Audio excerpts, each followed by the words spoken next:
वर्षी नसलेलं युवा नेतृत्व म्हणजे अमितजी ठाकरे सर. स्वतः आता क्रिकेटचा आनंद घेत आहेत. राजकारणातल्या फटकेबाजीला त्यांनी सुरुवात केलेलीच आहे, परंतु सध्या मनसे रायगड चषक जितेंद्रभाई पाटील यांच्या या स्पर्धेचा उद्घाटन सोहळा अमितजी ठाकरे साहेबांच्या शुभास्ते मात्र इथे संपन्न होतोय. हॅलो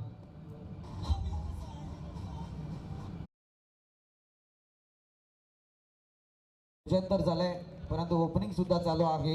एकीकडे बॅटिंग करतायत संदीप अमित साहेब ठाकरे आणि गोलंदाजी करतायत जितूभाई पाटील.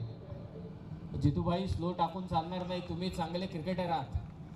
अगदी अमितजींना देखील ठाऊक आहे की तुम्ही खूप चांगले क्रिकेटर आहात. कृष्णा सातपुते सारख्या खेळाडू समवेत तुम्ही खेळलात. आता चांगली गोलंदाजी होऊन जाऊ द्या. आणि समोरचा पहिला स्ट्रेट ड्राईव्ह मारला पहा, म्हणजे साहेब कसे परखडे, अगदी सरळ तसाच फटका होता तो अमितजींचा. अगदी समोरचा चौकार. या सामन्यांचं उद्घाटन